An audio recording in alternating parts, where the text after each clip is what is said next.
Hello guys, আসসালামু আলাইকুম। কেমন আছে সবাই? আজ আমি তোমাদের সাথে শেয়ার করব আমি আমার শ্বশুর বাড়ির ইফতারের আয়োজনে কি কি করলাম। তো দেখতে দেখতে আমার বিয়ের 1 বছর পেরিয়ে গেল। গত বছর রোজার 1 সপ্তাহ আগে আমার বিয়ে হয়েছিল। আমি কোনোদিন রোজায় নিজের বাসা ছাড়া কোথাও থাকিনি। অন্য সময় যাই হোক, রোজায় বাসার লোকজনদের ছাড়া ইফতার করতে ভালো লাগে না। কিন্তু বিয়ের পরপরই আমার শ্বশুর বাড়ি রোজা করতে হয়েছে। যদিও নতুন মানুষ, নতুন পরিবেশ, খাপ খাইয়ে নিতে একটু প্রবলেম হয়েছে। 1 বছরে অনেকটাই স্বাভাবিক হতে পেরেছি পরিবেশের সাথে। আমাদের মসজিদের প্রথম রোজার প্রথম ইফতারিটা সবসময় আমাদের বাসা থেকেই যায়। প্রথম দিনে মানুষ বেশি আসে, তাই এই প্রথম দিনে আমার শ্বশুর ডেট করে রাখেন। এবারে তো প্রায় 30 কেজি চালের পোলাও রান্না করা হয়েছে, এক্সট্রা 5 কেজি আরও বেশি রান্না করা হয়েছে পাড়া প্রতিবেশী, আত্মীয় স্বজনদের জন্য।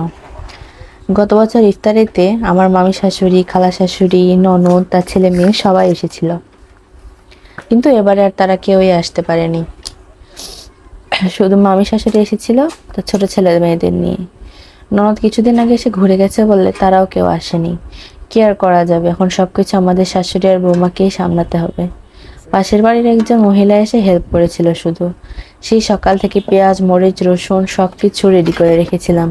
তারপর মুরগির মাংসগুলো আগেই আমার শাশুড়ি কষিয়ে রান্না করে রেখেছিল দুপুরে, যাতে চাওয়া মাত্রই দিয়ে দিতে পারে। আমাদের মেহমানদের জন্য তো আবার রান্না করতে হবে। সবাই তো রোজা রেখে পোলাও খাইতে পারে না। তাদের জন্য ভাত, মহিষের মাংস, মুরগির মাংস এগুলো রান্না করা হয়েছে। আমাদের ইফতারির জন্য আমার এক মামা শ্বশুর রান্না করেছে। আমি ভাবছিলাম রান্নার সময় একটু ভিডিও করব, কিন্তু তা আর হলো না। মামা শ্বশুর ভাসুর এদের সামনে গিয়ে ভিডিও করতে লজ্জা লাগতেছিল। তাই তো আপনাদের ভাইয়াকে পাঠাইছিলাম, সেও ঠিকঠাক ভিডিও করতে পারেনি। যাই হোক, ব্যাপার না। সবাই ভালো থাকবেন। আল্লাহ হাফেজ।